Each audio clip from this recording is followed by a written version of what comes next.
നമസ്കാരം. ഇന്ന് നമ്മുടെ അതിഥിയായി എത്തിയിട്ടുള്ളത് പ്രിയപ്പെട്ട ജോയി അഗസ്ത്യയാണ്.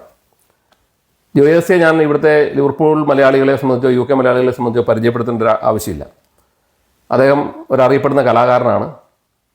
അതോടൊപ്പം തന്നെ ഈ ലിവർപൂളിലെ പ്രബലമായിട്ടുള്ള ലിവർപൂൾ മലയാളി അസോസിയേഷൻ എന്ന സംഘടനയെ ഒന്നിൽ കൂടുതൽ പ്രാവശ്യം അതിൻ്റെ പ്രസിഡന്റ് സ്ഥാനത്ത് നിന്ന് നയിക്കുകയും അതോടൊപ്പം തന്നെ ഇവിടുത്തെ സാംസ്കാരിക പ്രവർത്തനങ്ങളിലെല്ലാം അദ്ദേഹം സജീവമാണ്.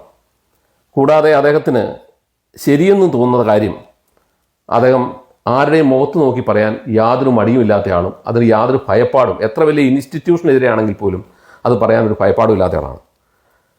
അങ്ങനെയുള്ള ജോയിയെ എന്തുകൊണ്ടാണ് നമ്മൾ ഇന്ന് ഇൻ്റർവ്യൂ എടുക്കുന്നതെന്ന് പറഞ്ഞാൽ, ഇന്ന് ഇവിടെ വലിയൊരു വിവാദം ആയി നിൽക്കുകയാണ്. സീറോ മലബാർ സഭ ഇവിടെ ലാറ്റിൻ സഭയിൽ, ഇവിടെ വളർന്നു വരുന്ന കുട്ടികളെല്ലാം ലാറ്റിൻ സഭയിലാണ് അവരുടെ ആത്മീയമായ കാര്യങ്ങൾ ചെയ്തിരുന്നത്. അവരുടെ വിവാഹം മുടക്കുന്ന ഒരു സംഭവം, ലാറ്റിൻ സഭയിൽ പോയി വിവാഹം നടത്താൻ ആഗ്രഹിക്കുന്ന അവരുടെ വിവാഹം മുടക്കുന്ന ഒരു സംഭവം ഇവിടെ പതിവായി മാറിയിരിക്കുകയാണ്. ആ സാഹചര്യത്തിൽ ഇവിടെ ആദ്യകാലത്ത് ഈ സഭ കൊണ്ടുവരാനും ഒക്കെ പ്രവർത്തിച്ച, അല്ലെങ്കിൽ അങ്ങനെയൊക്കെ ഉള്ള കാര്യങ്ങളിൽ ഇടപെട്ട് പള്ളിയുമായി ബന്ധപ്പെട്ടൊക്കെ നിന്ന ശ്രീ ജോയി അഗസ്ത്യയുടെ അഭിപ്രായം ഈ വിഷയത്തിൽ ഇങ്ങനെ എന്താണെന്ന് അറിയാനാണ്. പ്രിയപ്പെട്ട ജോയി, നമസ്കാരം. നമസ്കാരം. ജോയി, ഇപ്പോൾ ഈ കഴിഞ്ഞ ദിവസങ്ങളിലൊക്കെ ആയിട്ടേ നമ്മൾ ഇവിടെ വാർത്തകൾ മണ്ഡലങ്ങളിൽ വളരെ സജീവമായി നടക്കുന്നത് സീറോ മലബാർ സഭ ഈ ലാറ്റിൻ സഭയിൽ, നമ്മുടെ കുട്ടികളെല്ലാം ലാറ്റിൻ സഭയിലാണല്ലോ വളർന്നു വന്നത്. ആ സഭയിൽ പള്ളിയിൽ പോവുകയൊക്കെ ചെയ്താണ് നമ്മുടെ ജീവിതം ആദ്യകാലത്ത് ഇവിടെ പടുത്തുയർത്തിയത്. അപ്പോൾ ആ സമയത്ത് ഈ ലാറ്റിൻ സഭയിൽ പോയ കുട്ടികൾക്ക് പലർക്കും അവരുടെ ആ പള്ളിയോടായിട്ടാണ് അറ്റാച്ച്മെൻറ്റ്. അതുകൊണ്ട് അവിടെ വിവാഹം കഴിക്കണമെന്ന് പറയുമ്പം അങ്ങനെ വിവാഹം നടത്തി കഴിഞ്ഞാൽ അത് ഇല്ലിസിറ്റാണ്, അല്ലെങ്കിൽ അത് ഇല്ലീഗലായിട്ടുള്ള വിവാഹമാണ് എന്ന് പറഞ്ഞ് കത്ത് കൊടുത്ത് മുടക്കുന്ന ഒരു സംഭവം ജോയി ശ്രദ്ധിച്ചിട്ടുണ്ടാവുമല്ലോ. യെസ്. അത് ആ തരം പ്രവൃത്തികൾ സഭ ഇത്തരത്തിൽ ചെയ്യുന്നതിൻ്റെ കാരണം എന്താണ്, അല്ലെങ്കിൽ അങ്ങനെ ആ തരത്തിലേക്ക് അതപ്പതിക്കുന്നതിൻ്റെ കാരണം എന്താണെന്ന് ആണ് ജോയിയുടെ ഒരു വീക്ഷണം. സഭ ആ രീതിയിലേക്ക് എത്തിയതിന് കാരണം ഞാനും ടോമും ഉൾപ്പെടെയുള്ള ആദ്യകാല മലയാളി കുടിയേറ്റക്കാരാണ് എന്ന് എനിക്ക് പറയാൻ മടിയില്ല. കാരണം ഈ സഭ ഇവിടെ വരുന്നതിന് മുമ്പ്, അതായത് 2016 മുമ്പ് ഉള്ള കാലഘട്ടങ്ങളിൽ, ഞാൻ 2002 ഇവിടെ വന്നത്, ടോമും ആ കാലഘട്ടങ്ങളിൽ തന്നെയായിരിക്കും വന്നത് എനിക്ക് തോന്നുന്നു. ഇവിടെ മലയാളം പള്ളികളോ കുർബാനയോ ഒന്നുമില്ലാതിരുന്ന കാലഘട്ടങ്ങളിൽ നമുക്ക് മലയാളികൾക്ക് സമുദായ വ്യത്യാസമില്ലാതെ എല്ലാവർക്കും ആരാധിക്കാനുള്ള ഒരിടം, ഒരു മലയാളത്തിലൊരു കുർബാന നമ്മളെല്ലാവരും ആഗ്രഹിച്ചിരുന്നു. അത്തരമൊരു ആഗ്രഹത്തിൻ്റെ ഫലമായി നമ്മൾ ഇവിടെ സ്റ്റുഡൻറ്റ് വിസയിലൊക്കെ എത്തിയിട്ടുള്ള അച്ഛന്മാരെയൊക്കെ സമീപിക്കുകയും, അല്ലെങ്കിൽ ഇവിടെ ലാറ്റിൻ പള്ളിയിൽ കുർബാനയ്ക്ക് വന്നിരിക്കുന്ന മലയാളി അച്ഛന്മാരെ സമീപിക്കുകയും, ഇവിടെയുള്ള ലാറ്റിൻ പള്ളികളിൽ പോയി അവിടെ ആരാധന നടത്തുവാനുള്ള പെർമിഷൻ നമ്മൾ മേടിക്കുകയും മാസത്തിലൊരിക്കൽ കുർബാന ചൊല്ലുകയും, അക്കാലഘട്ടങ്ങളിൽ എല്ലാവരും ഒരുമിച്ച് മർത്തോമക്കാരും യാക്കോബായക്കാരും നമ്മുടെ സീറോ മലബാറും എല്ലാവരും ഉൾപ്പെടെയുള്ളവർ കുർബാന കണ്ടിരുന്ന ഒരു നല്ല കാലഘട്ടം ഉണ്ടായിരുന്നു. അന്ന് അത് ശരിയായിരുന്നു, അന്നത് ആവശ്യമായിരുന്നു. പക്ഷേ ഇപ്പോൾ നടക്കുന്ന ഈ സീറോ മലബാറിൻ്റെ അധീശത്വ മനോഭാവവും ധാർഷ്ട്യവും കാണുമ്പോൾ അന്നത് തെറ്റായിപ്പോയോ എന്നെനിക്ക് ഇപ്പോൾ തോന്നുന്നുണ്ട്. കാരണം നമ്മൾ തന്നെയാണ് അതിന് വഴി വെച്ച് കൊടുത്തത്. അല്ല, ജോയി ആദ്യം പറഞ്ഞല്ലോ ഇത് കൊണ്ടുവരുന്നതിൽ നമുക്കൊരു പങ്കുണ്ടെന്ന്. അപ്പോൾ അവർ അതിൻ്റെ തൊട്ടുപുറകെ നമ്മളിവിടെ വന്നപ്പം നമ്മുടെ തൊട്ടുപുറകെ അവർ എത്തുകയാണ് ചെയ്തത്. യെസ്, അവർ എത്തി എന്ന് പറഞ്ഞാൽ നമ്മൾ ഈ കുളം കുഴിച്ചാൽ തവളയെ പ്രത്യേകം ക്ഷണിക്കേണ്ട കാര്യമില്ല എന്നൊരു പഴഞ്ചൊല്ലുണ്ട്. നമ്മളിവിടെ കുളം കുഴിച്ചപ്പോൾ സ്വാഭാവികമായിട്ടും തവളകൾ കേരളത്തിൽ നിന്നും കൂട്ടമായി 1ഉം 2ഉമായി എത്തി, പിന്നീട് കൂട്ടമായി എത്തി. അപ്പോൾ അവർ ആ കുളത്തിലെ ചെറുപരലുകളുടെ മേൽ ആധിപത്യം സ്ഥാപിക്കുന്നു. ഇതൊരു സ്വാഭാവികമായ പ്രതിഭാസമാണ്. എനിക്ക് ഈ ഇപ്പോഴത്തെ വിവാദങ്ങൾ, ടോമിൻ്റെ വീഡിയോയും അതുപോലെ വേറെ ചിലരുടെ ടോമി സെബാസ്റ്റ്യൻ്റെ വീഡിയോ, പിന്നെ സിബി, അങ്ങനെ പലരുടെ വീഡിയോ, ചില വീഡിയോകളെല്ലാം ഞാൻ കാണാനിടയായി. അപ്പോൾ ഇതൊക്കെ കാണുമ്പോൾ എനിക്ക് സത്യം പറഞ്ഞു കഴിഞ്ഞാൽ ചിരിയ വന്നത്. കാരണം ഇപ്പം ടോം ഉയർത്തിയ ആരോപണം, അല്ലെങ്കിൽ ടോം ഉയർത്തുന്ന പ്രശ്നം സീറോ മലബാറിൽ നിന്ന് ലെറ്റർ ഇല്ലാതെ വിവാഹം നടത്താനുള്ള അനുമതി വേണമെന്നുള്ളതാണ്. റൈറ്റ്? അതല്ല, സീറോ മലബാർ ഈ പറയുന്ന ലാറ്റിൻ സഭയിൽ പോകുന്ന ആളുകൾക്ക് അവിടെ ലാറ്റിൻ സഭ ഒരു യൂണിവേഴ്സൽ ചർച്ചാണല്ലോ ഈ പറയുന്ന കാത്തലിക് ചർച്ച് എന്ന് പറഞ്ഞത്. അവിടെ വിവാഹം മുടക്കുന്നത് എന്തിനു വേണ്ടിയാണെന്ന് എനിക്ക് മനസ്സിലാകാത്തത്. ഇപ്പം ഞാനൊരു വിശ്വാസിയല്ലെന്ന് ചോദിക്കറിയാലോ, ഞാനൊരു അഗ്നോസ്റ്റിക്കാണ്. എന്നെ സംബന്ധിച്ചിടത്തോളം ഇതിപ്പോൾ എന്ത് സംഭവിച്ചാലും കുഴപ്പം, മറിച്ച് ഇത് സാമൂഹിക പ്രശ്നമായിട്ട് വരുന്നു.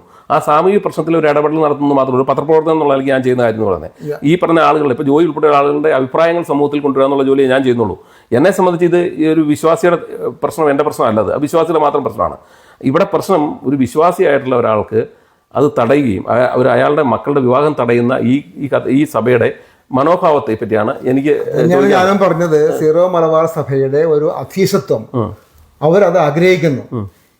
ഞാനാകുന്നു വഴിയും സത്യവും ജീവനുമെന്ന് കർത്താവ് പറഞ്ഞതുപോലെ സീറോയിലൂടെ അല്ലാതെ സ്വർഗത്തിലേക്ക് പ്രവേശനമില്ല, എല്ലാം ഞങ്ങളിലൂടെ വേണം എന്നുള്ള ആ ഒരു മനോഭാവം ഉണ്ടാവുകയും ഭൂരിപക്ഷം വരുന്ന നമ്മുടെ വിശ്വാസികൾ അതിന് അനുകൂലമായി അല്ലെങ്കിൽ പ്രതിഷേധിക്കാതെ നിൽക്കുകയും ചെയ്യുമ്പോൾ ഓട്ടോമാറ്റിക്കായിട്ട് ഈ ഭരിക്കാനുള്ള ഒരു ആഗ്രഹം എല്ലാ മനുഷ്യരിലും ഉണ്ട്. അത് പോലീസുകാർക്കും പട്ടാളക്കാർക്കും രാഷ്ട്രീയക്കാർക്കും മാത്രമല്ല, അച്ഛന്മാർക്കും ഉണ്ട്, അധ്യാപകർക്കും ഉണ്ട്, എല്ലാവർക്കും ഉണ്ട്.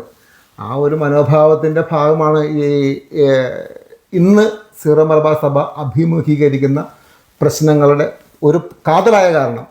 ഞാനൊരു കാര്യം പറയാം. സീറോ മലബാർ സഭയുടെ ഗ്രേറ്റ് ബ്രിട്ടൻ രൂപതയുടെ ബിഷപ്പ് മാർ ശ്രാമ്പിക്കൽ ഈ UK വരുന്നതിന് മുമ്പ്, ഇവിടുത്തെ അധികാരമെടുക്കുന്നതിന് മുമ്പ് മനോരമ ചാനലിനൊരു ഇൻ്റർവ്യൂ കൊടുത്തിരുന്നു. ആ ഇൻ്റർവ്യൂ ഞാൻ കാണാനിടയായി. ആ ഇൻ്റർവ്യൂവിൽ അദ്ദേഹത്തിനോട് അവർ ചോദിക്കുന്നുണ്ട്, ഇവിടുത്തെ സീറോ മലബാർ സംവിധാനം തന്നെ ആയിരിക്കുമോ UK നടപ്പാക്കുക എന്ന് ചോദിച്ചപ്പോൾ അദ്ദേഹം പറഞ്ഞത് ഒരിക്കലുമല്ല, രണ്ടും രണ്ട് കൾച്ചറാണ്. UK ജീവിത രീതികളും സംസ്കാരവും വ്യത്യസ്തമാണ് നമ്മുടെ കേരളത്തിലേക്കാൾ.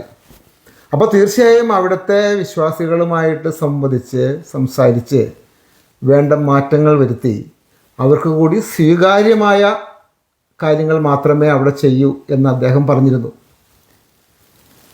ഈ ബിഷപ്പ് ഇവിടെ വന്ന 2016 വന്നതിന് ശേഷം ആദ്യമായി സേക്രഡ് ഹാർട്ട് പള്ളിയിൽ വന്നപ്പോൾ ഒരു ഞായറാഴ്ച കുർബാനയ്ക്ക് ശേഷം അദ്ദേഹം ചോദിച്ചു, നിങ്ങൾക്ക് എന്തെങ്കിലുമൊക്കെ എന്നോട് ചോദിക്കാനുണ്ടോ പറയാനുണ്ടോ എന്ന് ചോദിച്ചതിന് പ്രകാരം ഞാൻ അദ്ദേഹത്തോട് ചോദ്യം ചോദിച്ചു. ആ കാലഘട്ടങ്ങളിലാണ് മുഖത്തോട് മുഖം നോക്കി നിന്ന് ചൊല്ലിയിരുന്ന കുർബാന നേരെ തിരിഞ്ഞ് അങ്കമാലി പ്രശ്നം അതുപോലെ തന്നെ അന്ന് ഇവിടെ പ്രശ്നമൊന്നും ആയിട്ടില്ല.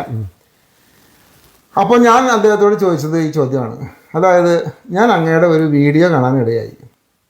അതിൽ അങ്ങ് പറഞ്ഞിരുന്നു, ഇവിടെ വിശ്വാസികളോട് ചോദിച്ചതിന് ശേഷം ഇവിടെ എന്തെങ്കിലും മാറ്റങ്ങളും കാര്യങ്ങളൊക്കെ വരുത്തൂ എന്ന് പറഞ്ഞപ്പോൾ അദ്ദേഹം പൊട്ടിത്തെറിക്കുകയാണ് ഉണ്ടായത്. അദ്ദേഹം പറഞ്ഞത്, ഞാൻ നിങ്ങളുടെ അഭിപ്രായത്തിനനുസരിച്ച് ഇവിടെ ഭരിക്കാനല്ല വന്നേക്കുന്നത്, ഞാൻ എൻ്റെ പിതാവ് പറഞ്ഞതനുസരിച്ച് കാര്യങ്ങൾ ചെയ്യാനാണ് വന്നത്, അല്ലാതെ നിങ്ങളുടെ അഭിപ്രായത്തിനനുസരിച്ച് കാര്യങ്ങൾ ചെയ്യാനല്ല ഞാൻ വന്നത്.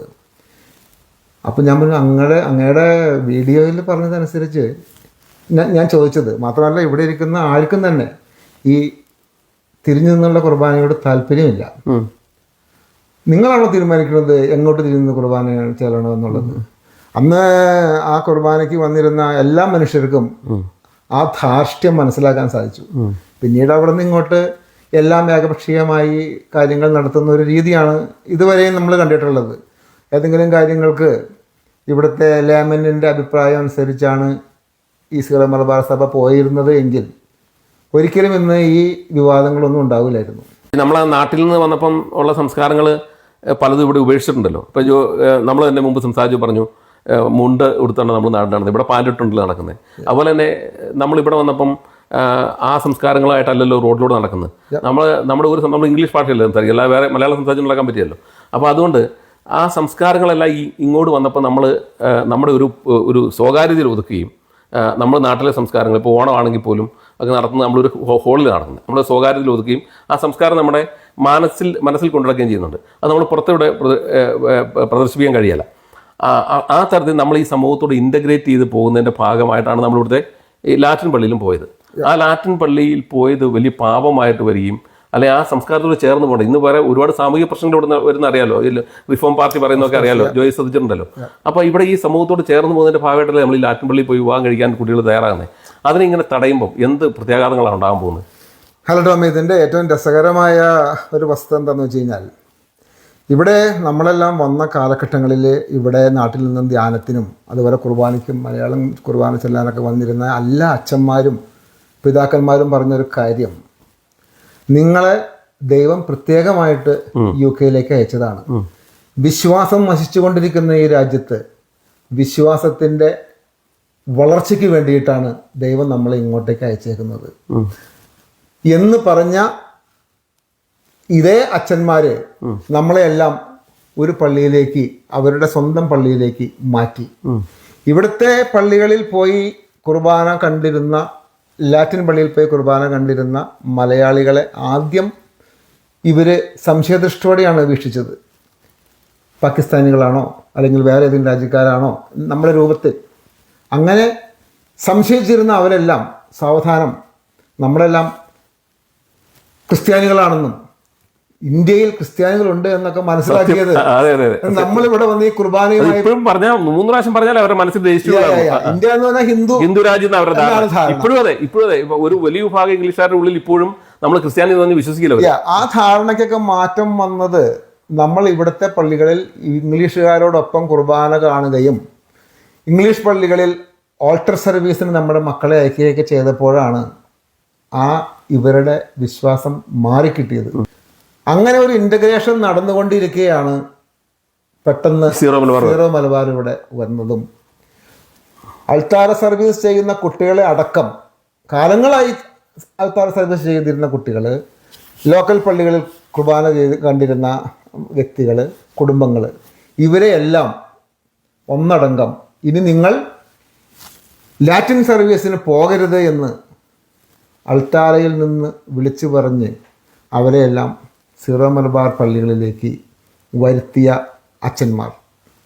അതേ അച്ഛന്മാരിൽ പലരും ഇന്ന് ഒരുപക്ഷെ ഇവിടുന്ന് പോകേണ്ടി വരും എന്നുള്ളത് കൊണ്ടോ അല്ലെങ്കിൽ സഭാ നേതൃത്വവുമായുള്ള അഭിപ്രായ വ്യത്യാസം കൊണ്ടോ ലാറ്റിൻ പള്ളികളിൽ സർവീസ് ചെയ്യുന്ന ഒരു കാഴ്ചയാണ് നമ്മൾ കാണുന്നത്. നമ്മളോടെ പോകരുത്, അവരുടെ സംസ്കാരം മോശമാണ്, നമ്മുടെ സംസ്കാരമാണ് ശ്രേഷ്ഠം എന്ന് പറഞ്ഞവരാണ് ഇപ്പൊ ലാറ്റിൻ പള്ളിയിൽ പോയി അവിടെ സർവീസ് ചെയ്യുന്നത്. അതിനൊന്നും ഒരു ഉളുപ്പും അവർക്കില്ല എന്നുള്ളതാണ് ഏറെ തമാശയായിട്ട് നമുക്ക് തോന്നുന്നത്.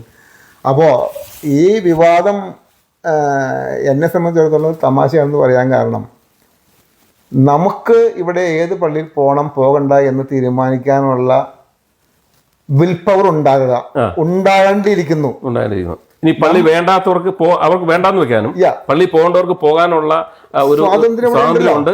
അത് നമ്മൾ സ്വമേധയാ നേടിയെടുക്കണം. ആദ്യം തന്നെ നമ്മള് കാലങ്ങളായിട്ട് ഞാൻ ചില വീഡിയോയിൽ കണ്ടു, എൻ്റെ മാതൃ ഇടവക, എൻ്റെ മാതൃ സഭ, അല്ലെങ്കിൽ ഞാൻ അതൊക്കെ എനിക്ക് ഇവിടെയും തുടരണം എന്ന് ഒരു അഭിമുഖത്തിൽ ഞാൻ കണ്ടായിരുന്നു. ഞാൻ അദ്ദേഹത്തിനോട് ചോദിക്കുന്ന ഒരു കാര്യം, അദ്ദേഹം വർഷങ്ങളായി വിദേശ രാജ്യങ്ങളിൽ ജോലി ചെയ്ത് വന്നൊരു മനുഷ്യനാണ്. അദ്ദേഹം അവിടെ നിന്ന് വന്നതിന് ശേഷം നമ്മൾ മലയാള ഭാഷയാണ് പഠിച്ചത്. നമ്മുടെ പഴയ ആളുകൾ മലയാളം മീഡിയമാണ് ഭൂരിപക്ഷം എല്ലാവരും പഠിച്ചത്. മുണ്ടെടുത്ത് ജോലിക്ക് പോകുന്നു, നിക്കറിട്ട് സ്കൂളിൽ പോകുന്നു, നമ്മൾ നമ്മുടെ നാട്ടിൽ നാടൻ ഭക്ഷണം കഴിക്കുന്നു. ഇതെല്ലാം ഇവിടെ വന്നപ്പോൾ നമ്മൾ മാറ്റി. കാരണം ഇവിടെ മുണ്ടെടുത്തുകൊണ്ട് ഓഫീസിൽ പോകാൻ പറ്റത്തില്ല, പോയ വിവരറിയും. ഇവിടെ ഓഫീസിൽ ചെന്നാൽ മലയാള ഭാഷ സംസാരിച്ചിട്ട് കാര്യമില്ല. അപ്പം നമ്മൾ നമ്മുടെ മക്കളെ ആ രീതിയിലേക്ക് നമ്മളും മാറി, നമ്മുടെ മക്കളെയും മാറ്റി. നമ്മുടെ മാതൃ രാജ്യത്തിന്റെ നമ്മുടെ ഇത് തന്നെ സിറ്റിസൺഷിപ്പ് തന്നെ മാറ്റി നമ്മൾ. കാരണം നമുക്ക് നമ്മുടെ നിലനിൽപ്പാണ് പ്രധാനം. അപ്പോൾ ഈ രാജ്യം അനുശാസിക്കുന്ന നിയമങ്ങളും ഇവിടുത്തെ രീതികളും അനുസരിച്ച് നമുക്ക് അത് അതേ പറ്റൂ, അല്ലെങ്കിൽ ഇവിടുന്ന് പോകേണ്ടി വരും എന്നുള്ളതുകൊണ്ട് നമ്മൾ മാറി, നമ്മൾ നമ്മുടെ മക്കളെയും മാറ്റി. ഈ വിഷയത്തിൽ എന്തുകൊണ്ട് മാറിക്കൂടാ ആളുകൾക്ക്? നിങ്ങൾ ലാറ്റിൻ പള്ളിയിൽ പോകണോ? പൊയ്ക്കോ. സീറോ മലബാറിൽ പോകണോ? പൊക്കോ. അവിടുത്തെ നിയമങ്ങൾ അനുസരിച്ച് നിങ്ങൾക്ക് ജീവിക്കാം. നിങ്ങൾ നിങ്ങളുടെ നേരത്തെ പറഞ്ഞ പൈതൃകമെല്ലാം പിന്തുടരാം. അപ്പം പിന്നെ ചോദ്യം ചെയ്യാൻ പാടില്ല. എൻ്റെ അഭിപ്രായത്തിൽ നിങ്ങൾ സ്വതന്ത്രരാകുക, നിങ്ങളുടെ മക്കളെയും സ്വതന്ത്രരാകുക. സീറോ മലബാറിൽ ജനിച്ച ഒരാൾ പിന്നീട് സീറോ മലബാറിൽ നിന്ന് മാറാൻ പറ്റത്തില്ല എന്നൊക്കെയാണ് ഇവിടെ പറഞ്ഞു കേൾക്കുന്നത്. അതായത് സീറോ മലബാറിലാണ് ഇപ്പം ഞാനൊരു ഉദാഹരണം പറയാൻ ചോദിക്കും. എൻ്റെ അപ്പൻ എന്നെ കൊണ്ട് സീറോ മലബാറിൽ മാമീസം മുക്കി. ഞാൻ അറിഞ്ഞോ അറിയാതെയാണ് ചെയ്തേക്കുന്നത്. അപ്പൻ എന്നോട് ചോദിക്കാൻ പറ്റില്ലല്ലോ, ഞാൻ കുഞ്ഞായിരുന്നപ്പം. ഞാൻ ഈ അവിടെ നിന്ന് ഇവിടെ വന്ന് എൻ്റെ മക്കൾ രണ്ടുപേരും ഇവിടെ ലാറ്റിൻ പള്ളിയിലാണ് മാമീസം മുക്കിയത്. എൻ്റെ വൈഫ് വിശ്വാസിയാണ്, അതുകൊണ്ട് അവൾ എല്ലാ കാര്യങ്ങളും അവിടെ കൊണ്ട് ചെയ്തു. ഞാനും ആ കാലഘട്ടത്തിലൊക്കെ കുറച്ച് വിശ്വാസം പലപ്പോഴും പള്ളിയിലൊക്കെ പോകുമായിരുന്നു. പിന്നീട് ഘട്ടം ഘട്ടമായിട്ടാണ് എന്നിൽ നിന്ന് വിശ്വാസം നഷ്ടപ്പെട്ടത്. അപ്പം ആ കുട്ടികളുടെ മുകളിലുള്ള ഇവരുടെ അധികാരം എന്താണെന്ന് എനിക്ക് മനസ്സിലാകുന്നില്ല. അവരെ ഈ ലാറ്റിൻ പള്ളിയിൽ പോയി അവിടെ മാമീസം മുക്കി അവിടെ ആദ്യ കുർബാന സ്വീകരിച്ചു. ഇപ്പോൾ അതറിയാമല്ലോ, ചോദിക്കറിയാലോ, സ്കൂളിൽ നിന്നാണ് ആദ്യ കുർബാനയ്ക്ക് കൊണ്ടുവന്നത്. ഇവിടെ ആ തരത്തിലൊക്കെ ചെയ്തു. അത് ചെയ്തിട്ട് ആ കുട്ടികളുടെ മുകളിൽ ഇവരുടെ അധികാരം എന്താണ്? ഈ ലാറ്റിൻ സഭയിൽ പോകാൻ അവർക്ക് പാടില്ല, അവരുടെ വിവാഹം അവിടെ നടത്താൻ പാടില്ല എന്നൊക്കെ പറയാൻ അതിന് ലെറ്റർ കൊടുക്കുക, അത് തടയുക, ഇതൊക്കെ എന്ത് മര്യാദയാണെന്ന് എനിക്ക് മനസ്സിലാകുന്നില്ല. ഇതിന് ഞാൻ നേരത്തെ പറഞ്ഞത് മറുപടിയാണ് എനിക്ക് പറയാനുള്ളത്. നമ്മൾ തീരുമാനിക്കുക. അല്ല, ജോയിക്കൊരു എക്സ്പീരിയൻസ് ഉണ്ടല്ലോ, മകളുടെ ഒരു എക്സ്പീരിയൻസ്, അതൊന്ന് പറയാമോ? ബുദ്ധിമുട്ടില്ലെങ്കിൽ. എൻ്റെ ഒരു ബുദ്ധിമുട്ടുമില്ല. എൻ്റെ മകളുടെ വിവാഹവുമായി ബന്ധപ്പെട്ട് ഇവിടുത്തെ പള്ളിയിൽ ഇതുപോലെ തന്നെ നാട്ടിലാണ് വിവാഹം നടത്തിയത്. അവൾക്ക് ഡെസ്റ്റിനേഷൻ വെഡ്ഡിങ് വേണം എന്നുള്ള ആഗ്രഹമായിരുന്നു. അങ്ങനെ ഗോവയിൽ വെച്ചായിരുന്നു മകളുടെ കല്യാണം നടത്താൻ പ്ലാൻ ചെയ്തിരുന്നത്. അതനുസരിച്ച് ഒരു ലാറ്റിൻ പള്ളിയിൽ കുർബാന അച്ഛനെ കാണുകയും അവിടുത്തെ ഹാള് ബുക്ക് ചെയ്യുകയും എല്ലാം ചെയ്തു. ഇവിടെ ലെറ്റർ വേണം എന്നുള്ളത് കൊണ്ട് മകൾ ഇവിടുത്തെ ലെറ്ററിന് വേണ്ടിയിട്ട് ചെന്ന് കഴിഞ്ഞപ്പോൾ പറഞ്ഞത്, ലെറ്റർ നീ പള്ളിയിൽ വരുന്നുണ്ടോ, നിൻ്റെ പാരൻസ് പള്ളിയിൽ വരുന്നുണ്ടോ തുടങ്ങിയ ചോദ്യങ്ങളൊക്കെ ചോദിച്ചു. അപ്പോൾ എൻ്റെ മകൾ ഉൾപ്പെടെ ഞങ്ങളൊക്കെ ഇപ്പോൾ ലോക്കൽ ലാറ്റിൻ പള്ളിയിലാണ് പോയിക്കൊണ്ടിരുന്നത് ആ കാലഘട്ടങ്ങളിൽ. അപ്പോൾ ഈ ചാൻസലറോ സെക്രട്ടറിയോ മറ്റോ സംസാരിച്ചത്, എൻ്റെ മകൾ അതിന് മുമ്പ് തന്നെ രജിസ്റ്റർ വിവാഹം ചെയ്തിരുന്നു. ഇവിടുത്തെ വിസ പ്രോസസ്സിംഗ് ഒക്കെ നേരത്തെ തന്നെ നടക്കാൻ വേണ്ടിയിട്ട് ഇവിടെ രജിസ്റ്റർ വിവാഹം നടത്തിയിരുന്നു. ഇവിടെ അല്ല, നാട്ടിൽ ആളെ ഇങ്ങോട്ട് കൊണ്ടുവരാൻ വേണ്ടിയിട്ട് നാട്ടിലുള്ള പയ്യനായിരുന്നു. അപ്പോൾ രജിസ്റ്റർ വിവാഹം ചെയ്ത കാര്യം ഇവിടെ പറഞ്ഞു. അപ്പോൾ പറഞ്ഞത്, നീ 2 തെറ്റാ ചെയ്തേക്കുന്നത്. ഒന്ന്, നീ രജിസ്റ്റർ ചെയ്തു, അതൊരു തെറ്റ്. 2, നീ ലാറ്റിൻ പള്ളിയിൽ വെച്ച് വിവാഹം നടത്താൻ പോകുന്നു, അത് 2ാമത്തെ തെറ്റ്. എന്തായാലും പിന്നീട് ലെറ്റർ തരാമെന്ന് സമ്മതിക്കുകയാണുണ്ടായത്. പക്ഷേ ഗോവ ലാറ്റിൻ ബിഷപ്പുമായിട്ട് സംസാരിച്ചപ്പോൾ അവർക്കത് കിട്ടിയില്ല എന്നാണ് പറഞ്ഞത്. ഇവിടെ അയച്ചു എന്നും അവിടെ കിട്ടിയില്ല എന്നും ഉള്ള ഒരു കോൺഫ്ലിക്റ്റ് വരികയാണുണ്ടായത്. ഏതാണ് ശരി ഏതാണ് തെറ്റെന്ന് ഇപ്പോഴും അറിയില്ല. പിന്നീട് ഞങ്ങളത് ഫോളോ അപ്പ് ചെയ്യാനും പോയില്ല. ഞാൻ അവരോട് ചോദിച്ചു, നിനക്ക് സിവിൽ മാരേജ് ആക്ട് പ്രകാരമുള്ള വിവാഹം അതിൻ്റെ ആഘോഷങ്ങളും മതിയെന്നുണ്ടെങ്കിൽ നമുക്കതനുസരിച്ച് കാര്യങ്ങൾ ചെയ്യാം എന്ന് പറഞ്ഞത് ഞങ്ങൾ ഗോവയിൽ തന്നെ വെച്ച് വിവാഹം നടത്തി ഞങ്ങൾ തിരിച്ചു പോരുകയാണ് ചെയ്തത്. അല്ല, അപ്പോൾ ഒരു കാര്യം, ഇവിടെ ഇവർ ഈ തരത്തിൽ ചെയ്യുമ്പം ഈ ജോയിയെ പോലെ ചങ്കൂറ്റത്തോടു കൂടി ജോയിയുടെ മകളെ എടുത്ത പോലെയുള്ള നിലപാടെടുക്കാൻ 4 പേര് തയ്യാറായി ഇവരുടെ പരിപാടി തീരും. അതാണ് വേണ്ടത്. നമ്മുടെ മക്കളെയും ഒക്കെ ആ വഴിയിലേക്ക് തിരിച്ചു വിടുകയാണ് വേണ്ടത്. ഇപ്പം നമ്മൾ സീറോ മലബാർ മാതാപിതാക്കളുടെ മക്കളായി ജനിച്ചു പോയതുകൊണ്ട് നമ്മൾ സീറോ ആയി എന്നാണ് പറയുന്നത്. അത് പറയാൻ ഇനിയിപ്പോൾ എൻ്റെ മക്കളും അതുപോലെയായി. ഇനി നമുക്ക് ചെയ്യാനുള്ളത് അവരുടെ മക്കള് സീറോയിൽ വളരണോ ലാറ്റിനിൽ വളരണോ എന്നുള്ളത് അവർ തീരുമാനമെടുക്കട്ടെ. ഏത് പള്ളിയിൽ പോകണം, ഏത് പള്ളിയിൽ വെച്ച് വിവാഹം നടത്തണം, അതോ പള്ളിയിൽ വെച്ച് വിവാഹം വേണ്ടേ? ഇത്തരം ഒരു ബ്രോഡ് ചിന്തയിലേക്ക് നമ്മുടെ വരും തലമുറകളെ മാറ്റുകയാണ് വേണ്ടത്. അല്ലെങ്കിൽ ഈ മതത്തിൻ്റെ ആധിപത്യം നമ്മളിലൂടെയും നമ്മുടെ മക്കളിലൂടെയും മക്കളുടെ മക്കളിലൂടെയും ഇവരിതിങ്ങനെ തുടർന്നുകൊണ്ടിരിക്കും. അത് മാറ്റുവാൻ വേണ്ടിയിട്ട് നമ്മൾ നമ്മുടെ മക്കളുടെ മക്കളെയൊക്കെ തയ്യാറെടുക്കുക. ജോയി ബോധ്യപ്പെടുത്തുക, അവരെ അതിന് തയ്യാറാക്കുക. ജോയി നമ്മൾ പണ്ട് സംസാരിച്ച കാലഘട്ടത്തിൽ എന്നോട് പറഞ്ഞു ഓർക്കുന്നുണ്ട്, ജോയിയുടെ മാതൃക പള്ളിയിൽ ചെറുപ്പത്തിൽ മുതലേ കരോള് പിരിക്കുന്നവരെ അവിടെ ഒരു IAS കാരനുണ്ടായിരുന്നു. അയാളുടെ വീട്ടിൽ പോയി ആണ് ആദ്യം പിരിക്കുന്നതും അവിടെ പള്ളി ഡെക്കറേറ്റ് ചെയ്യുന്നതിനും കലാപരിപാടികൾ നടത്തുന്നതിനും ഒക്കെ ജോയി വളരെ ആക്റ്റീവായിരുന്നു. ഇവിടെ വന്നപ്പോഴും ആക്റ്റീവായിരുന്നു. ഇവിടെ വന്നപ്പോഴും പള്ളിയുടെ ആദ്യകാലത്ത് ഇതിന്റെ എല്ലാ പരിപാടികളും ഉണ്ട്. ജോയിക്ക് മാനസികമായി എങ്ങനെയാണ് അങ്ങനെ ഒരു വിശ്വാസിയുടെ തലം ഉണ്ടായിരുന്ന ഒരാൾ ഇന്ന് ഇവരുടെ ഈ പ്രവർത്തനങ്ങൾ കൊണ്ടാണോ ഇങ്ങനെ അവർ ഈ സഭയോടൊരു അകൽച്ച ഉണ്ടാകാൻ കാരണം പള്ളിയിൽ വളരെ ആക്റ്റീവായിട്ടുണ്ടായിരുന്നല്ലോ, ഞാൻ ഓർക്കുന്നുണ്ട് ജോയി. തീർച്ചയായിട്ടും ചെറുപ്പകാലം തുടങ്ങിയപ്പോൾ നമ്മൾ ഒരു വിപരീത ചിന്ത അന്നുണ്ടായിരുന്നില്ല. നേരത്തെ പറഞ്ഞ കരോൾ എന്നൊക്കെ പറയുമ്പോൾ ഞങ്ങൾ കരോൾ തുടങ്ങുന്നത് ഒരു കളക്ടർ കുട്ടപ്പൻ എന്ന് പറയുന്ന ഒരു എന്ത് IAS എടുത്ത ആദ്യത്തെ IAS കാരനായിരുന്നു അദ്ദേഹം, ഞങ്ങളുടെ ഇടവക്കാരനായിരുന്നു. അവിടെ നിന്നാണ് ആദ്യത്തെ പിരിവും കരോളും തുടങ്ങുന്നത്. ആ കാലഘട്ടങ്ങളിൽ തുടങ്ങി നമ്മൾ 2016 വരെ ഞാൻ വളരെ സജീവമായിരുന്നു, പള്ളി കമ്മിറ്റി മെമ്പറൊക്കെ ആയിരുന്നു. 17-18 വരെ ഇടയ്ക്കിടയ്ക്ക് പള്ളിയിൽ പോകുമായിരുന്നു. പിന്നീട് ഞാനത് ലോക്കൽ പള്ളിയിലേക്ക് മാറ്റി. പിന്നീട് ഇപ്പോൾ വല്ലപ്പോഴും പോയി, ഇല്ലെങ്കിൽ പോയില്ല. എൻ്റെ വിശ്വാസം ഈ പറഞ്ഞ പോലെ തന്നെ ഒരു 50-50 നിൽക്കുന്ന ഒരാളാണ് ഞാൻ. ഈ സീറോ മലബാറിൻ്റെ ഈ അധീശത്വ മനോഭാവം ആദ്യം തന്നെ ഏകദേശം എനിക്ക് മനസ്സിലായതാണ്. കാരണം വാക്കും പ്രവൃത്തിയും തമ്മിൽ, ഈ അച്ഛന്മാർ അൾത്താരയിൽ നിന്ന് പറയുന്ന കാര്യങ്ങളും അവരുടെ പ്രവൃത്തിയും തമ്മിൽ അജഗജാന്തര വ്യത്യാസമുണ്ടെന്ന് എനിക്ക് പലപ്പോഴും മനസ്സിലായിട്ടുണ്ട്. അപ്പോൾ ഇതെല്ലാം കേൾക്കാനും ഇതെല്ലാം അവർ പറയുന്നത് മുഴുവൻ അനുസരിക്കാനും നമ്മൾ ബാധ്യസ്ഥരാണോ എന്നുള്ളൊരു ചിന്ത എനിക്കുണ്ടാവുകയും ഞാനൊന്ന് സ്വതന്ത്രനാവുകയും ചെയ്തു. കർത്താവ് പറഞ്ഞിട്ടുണ്ട്, സത്യം നിങ്ങളെ സ്വതന്ത്രരാക്കുമെന്ന്. ഇപ്പോൾ ഞാൻ സ്വതന്ത്രനാണ്, എനിക്ക് ഒരു ഭയമില്ല. ഇനി അവിടെ പള്ളിയിൽ നിന്ന് അച്ഛൻ എന്ത് പറയുന്നു എന്ത് പറയുന്നില്ല അത് എന്നെ ബോധർ ചെയ്യുന്നില്ല. അല്ലെങ്കിൽ നമുക്ക് പല പല പ്രശ്നങ്ങളാണ്.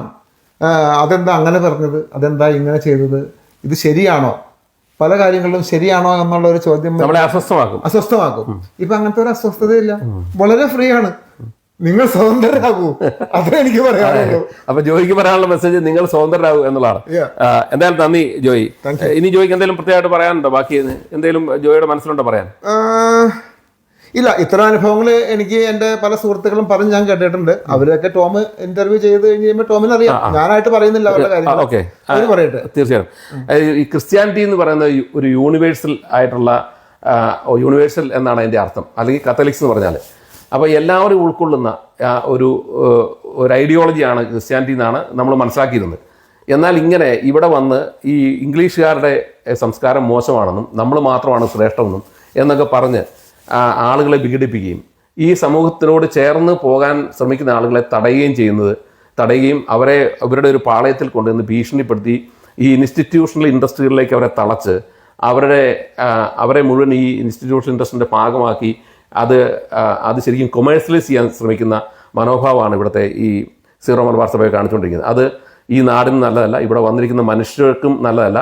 അതുകൊണ്ട് സീറോ മലബാർ സഭ ഇവിടുത്തെ കുട്ടികൾ ലാറ്റിൻ പള്ളിയിലാണ് പോയി വിവാഹം കഴിക്കുന്നതെങ്കിൽ അവരെ ഉപദ്രവിക്കാതിരിക്കാൻ ഉള്ള ഒരു സഹായം ചെയ്താൽ വളരെ ഉപകാരമായിരിക്കും.